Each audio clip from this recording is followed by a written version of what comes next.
Let's do another video update. And in this video, we're going to talk about a lot of different news stories with regards to Russia and Ukraine and the EU. And these stories are just stories about desperation and panic and hysteria, stories about stupidity, and clown world stories. So what should we start out with first? Let's talk about clown world. Clown world is always a good launch pad, and the clown world story that we're going to talk about is the letter Z, because we have in Germany Lower Saxony and Bavaria, which have announced that they are prohibiting the use of the letter Z because it promotes or supports the war in Ukraine. As everyone knows, the Russian tanks and the Russian army has been using the letter Z. Like, the tanks have the Z painted on them, and it's kind of symbolized the Russian special operation, the letter Z. And so we have a situation in Germany where Bavaria and Lower Saxony, here we go.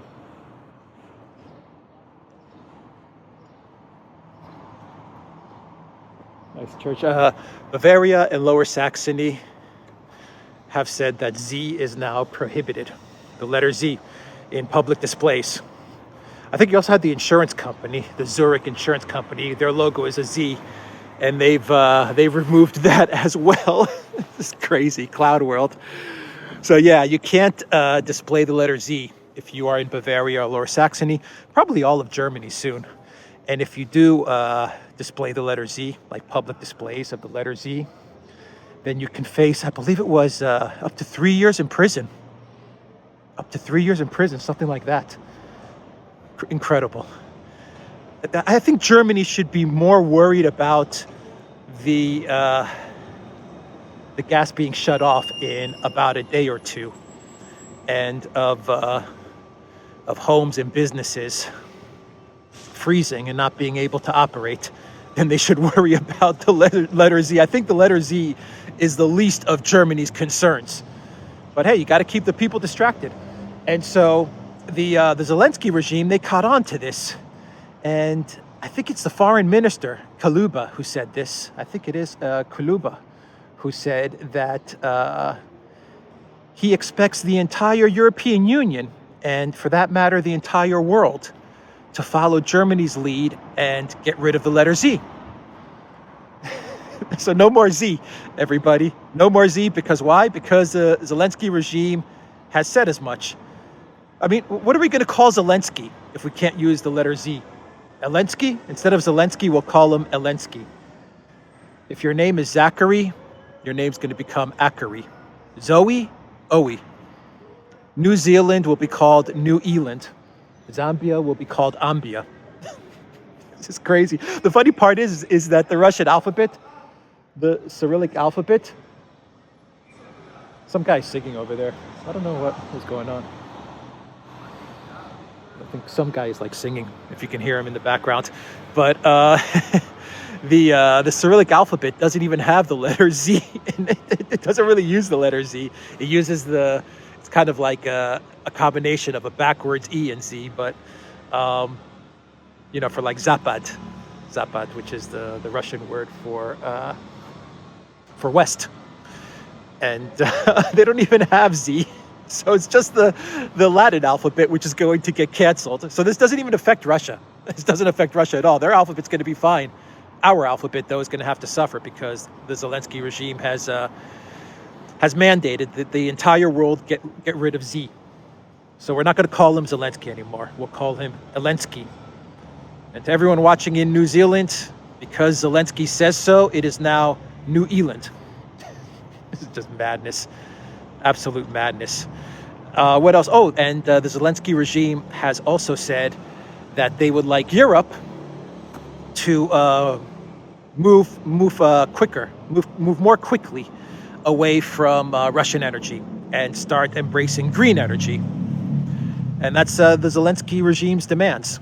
They expect all of the European Union to ditch Russian energy and Russian resources and just do a better job in trying to become green.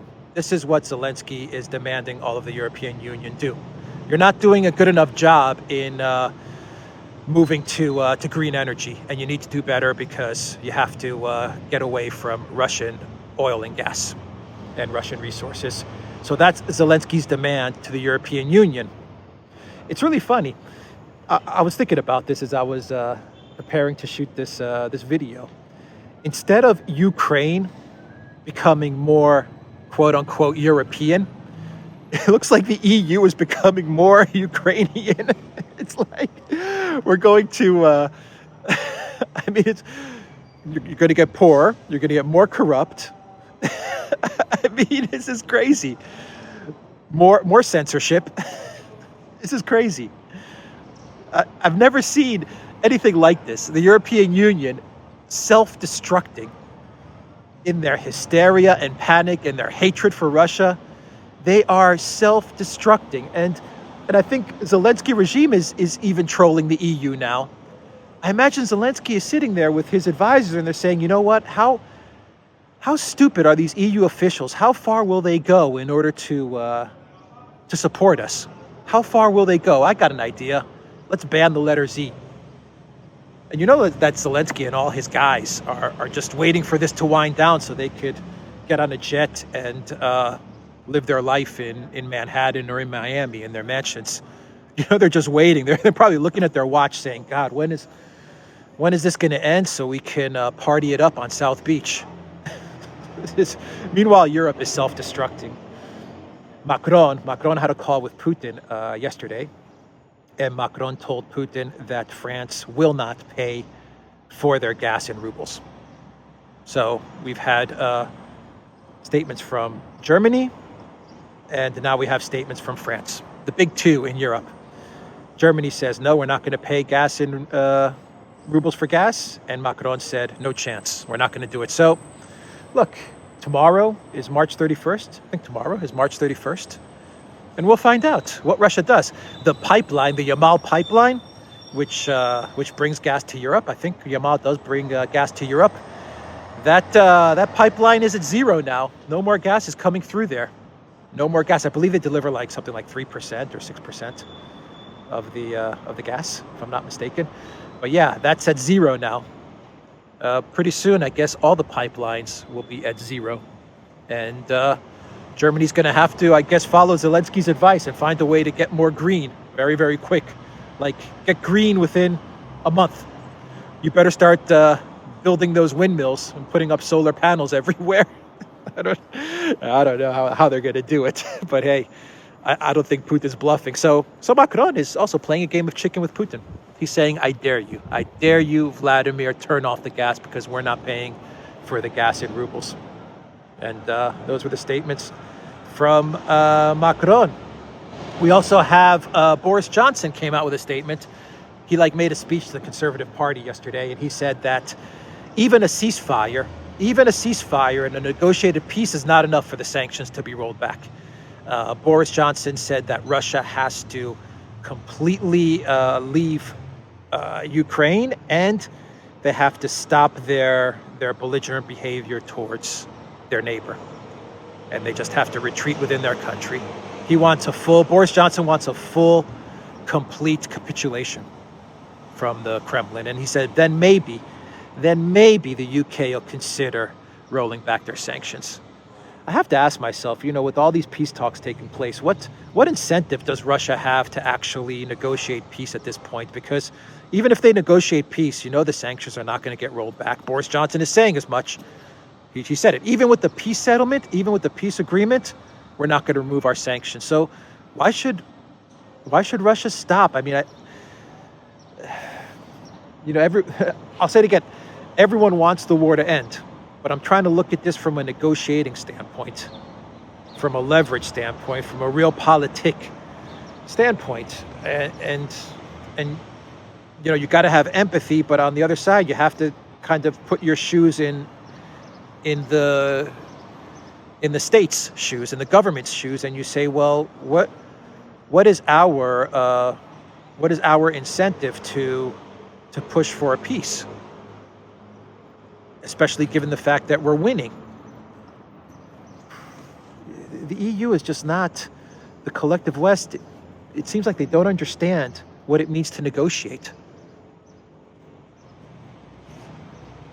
You know, Trump would have said, I mean, I don't think this would have happened under Trump, but you know that Trump would have said, yeah, well, we will definitely roll back all the sanctions if this stops, 100%, because he's someone that understands what it means to negotiate. So anyway, those were the statements from Boris Johnson with regards to Russia and the ceasefire. Once again, Boris Johnson puts his both feet in his mouth, and he just says the quiet part out loud. No, it doesn't matter if you guys have a ceasefire. We're still not going to roll back any sanctions. So we're not going to give you any incentive to push for a ceasefire. Meanwhile, the ruble is at 84 to the dollar. 84 to the dollar. Last week it was at what, 94? Now it's at 84.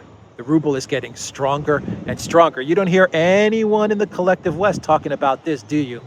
All of a sudden they're quiet. Lips are sealed when it comes to the destruction of the Russian economy and the destruction of the ruble. 2 weeks ago, Biden was giving his State of the Union, and he was bragging about how he destroyed the ruble.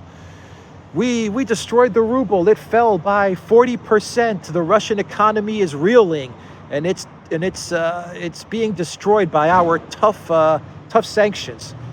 I don't hear President Biden mentioning where the ruble is today. And the ruble's gone to 84 with the gas for ruble payments. Can you imagine if they do the oil for ruble, wheat for ruble, fertilizer for ruble, nickel for ruble, titanium for ruble, all of these things, if they start to really push the commodities for ruble payment scheme? These sanctions have been a complete disaster, and all they're doing is making Europe and the US poorer. They're making us poorer. They're not hurting Russia as much as they thought they would hurt Russia, and they're hurting the collective West a lot more. Lavrov is on his way to China. You know, they're going to sit there and they're going to plot their next move to de-dollarize. And you have Biden sending an official to India to try and pressure India once again to move towards the U.S. and to sanction Russia. He's sending a very high-level official, an economic advisor by the name of Dalip Singh. He'll be going to India, and his goal is to bring India on side, to pressure India to ditch Russia, to ditch China, to ditch the cheap oil and the cheap commodities that is coming their way from Russia, that they're working on a deal with Russia, and to ditch all of that and to start sanctioning Russia. And I ask myself, if I was the Modi government, why would I do that? Why would I want to inflict economic hardship, inflation, and poverty onto my own people just to please Joe Biden? And what is the Biden White House, what is the European Union going to give to India in return? What are they going to give to India in return? India right now is sitting pretty. They're staying pretty much neutral. They're making deals. They're doing business.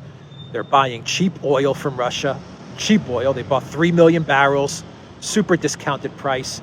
They're going to buy all kinds of other commodities. They're going to enter the Russian market. They're going to enter the Ruski Mir, which is Russia and all the Russian-speaking population. The Ruski Mir is what they call it, the Russian world. They're going to enter that market. That is 350 million people. And what is India going to bring? They're going to bring all of their business, all of their textile manufacturing, all of their pharmaceuticals. I read an article saying that the Russian Federation is very keen on working with Indian pharmaceutical companies to enter the Russian space. the whole left by the Western pharmaceutical companies, and now they're courting the Indian pharmaceutical companies to say, come on in, set up shop. Man, India has so much to gain from opening up this market. So much to gain. And India, they are super smart. The people of India, they're going to take advantage of this, and they're going to find a way to stay neutral because they're very good diplomats. They're going to tell the U.S., yes, look, we're friends with you, we have good relations with you, but you know, we also have good relations with Russia, and we're working on bettering our relations with China, and we're going to do what's in our self-interest. The Indians are not as dumb as the EU officials. The EU officials they're committing suicide right in front of us. I mean, they are falling on their sword right in front of us, right in front of our eyes. So we have that. We have that news, and we have two more news topics. And for this, I'm going to pull out my phone. The one news topic is, and so this is, I mean, you're seeing all the hysteria and panic and just clown world activity that's coming out of the West. But the other clown world topic that I want to get to is the Biden cheat sheet. The Biden cheat sheet. Did you guys see that? Oh my God. So Biden at his press conference that he gave the other day, where he said he's not going to walk anything back with regards to what he said about Putin and regime change. And then he said he's going to walk it back. And then he said he's not going to walk it back. And then he said that's not what those videos said. Those videos, you're misinterpreting what I said in those speeches and those videos, but I'm not going to walk any of it back. Anyway, the entire thing was completely muddled. And it was completely muddled even though Biden had a cheat sheet. He actually had everything written down for him. And I'm going to put a picture of that cheat sheet right up on the screen so everyone can see it. And does anyone know how this cheat sheet was leaked, by the way? Was this leaked by some, like Reuters or the Associated Press or some mainstream media outlet? Because if this was leaked by a mainstream media outlet, then I think this is another signal that they want Biden out. Someone is pushing for Biden to get out, because you had the New York Times story with the Hunter laptop. New York Times also talked about Biden's daughter and that diary as well. And now you have this. You have this Biden's daughter or Biden's granddaughter. Who is the diary connected to? Anyway, I forget. I'm mixing it all up now. But you'll correct me in the comments down below. And now you have this getting leaked out to the press. So I'm just curious, who leaked this cheat sheet out to the press? Because if it is a mainstream media outlet, then it's another sign, another signal, an indication that even parts of the mainstream media, of which is connected to the deep state. We know the mainstream media is just an arm of the deep state. They're trying to figure out ways to embarrass Biden and to get Biden out of office. So this cheat sheet, you guys are seeing it on your screen. It says tough Putin Q&A talking points. Point number 1, if you weren't advocating for regime change, what did you mean? Can you clarify? And Biden's answers, I was expressing the more outrage I felt towards the actions of the man. It's a little tough to read this cheat sheet. And the other answer he could have given was, I was not articulating a change in policy. So that was the answer to the first question. And then you have a second question, which is a little blocked. It seems like it's blocked by the microphone or something. It says, Macron said you can't make out the other words, have used these. The UK government suggested it wasn't a problem.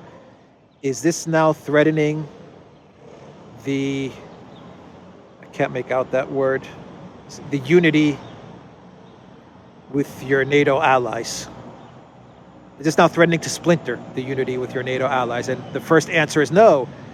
NATO has never been more united. And I'm sure he's got all kinds of other questions and answers prepared for him. Well, I guess if you say that the Biden White House is scripted, I guess that's not a conspiracy theory anymore, right? So now there's another conspiracy theory that has been proven fact. Conspiracy theory, it's proven fact. He's scripted. So we got Zelensky appearing on a green screen when he gives his presentations. No one even knows where Zelensky's at when he gives his statements. People are still wondering. Is he in Kiev? Is he in Poland? Is he already in Miami? Is he already partying it up on South Beach? Anyone from Florida? Have you seen Zelensky hanging out, walking around?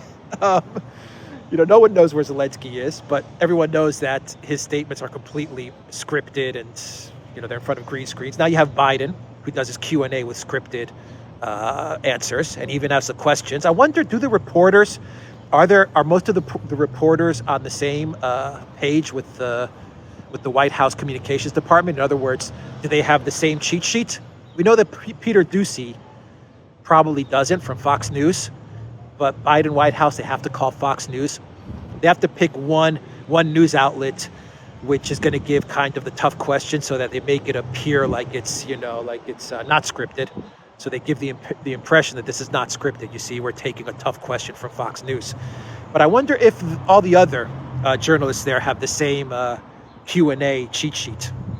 I'm very curious about that. And the other thing I want to get to, and I'll wrap up this video on this last point, is on the Telegram channel, one of the Duran's Telegram channel. Please follow us there. It's a really cool Telegram channel. And this was also posted on our locals, the Duran.locals. I posted it on there as well.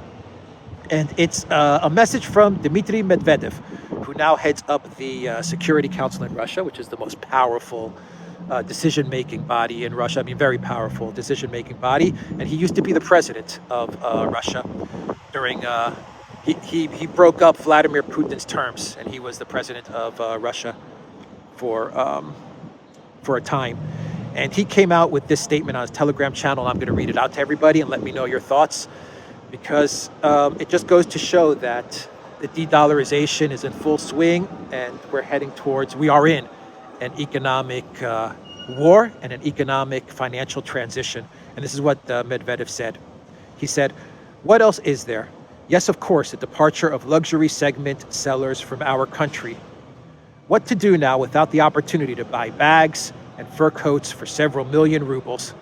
This is an irreparable loss." He's being sarcastic, of course. "The world is waking up, and confidence in reserve currencies is fading like morning mist, abandoning the dollar and the euro as the world's main reserves does not look like such a fantastic prospect. What kind of reserves are these if the obligations on them are frozen and actually defaulted by the will of insane politicians who are ready to bring their taxpayers' money to the altar of an unknown victory in the war to the last Ukrainian? Who needs them in this case? They do not even want to take them as payment for contracts for fuel supplies. The era of regional currencies is coming." What a statement.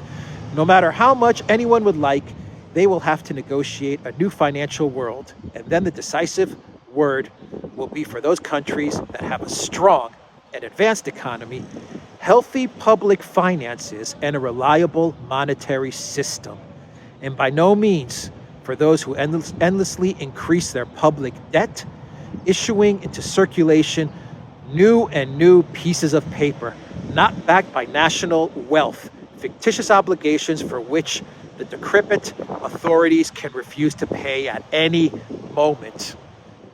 What a freaking statement there. Regional currencies. I would also say cryptocurrencies as well. The age of Bitcoin and cryptocurrencies. The age of currency being backed by commodities. Let me zip this up here. Put that phone away. The age where currency and wealth is backed by commodities and resources. Maybe gold. Maybe gold. A world where we just don't print endlessly anymore. Where you have politicians that are fiscally responsible and prudent and balance the budget. A world where we just can't pay for more wars whenever we want. And we just can't print for more crazy type of social programs and social spending that gets lost and stolen and put into the pockets of politicians. Very bold statement from Dmitry Medvedev. Very bold statement. Let me know what you guys think. I'm going to end the video there. We covered a lot of news topics. So let me get to editing this video and get it up and on the channel, theduran.locals.com, everybody. And Alexander's channel, definitely check it out. That's where you'll get the real true in-depth analysis. And of course, the Duran, our main channel, where we report all the news that we can to you every single day. Take care.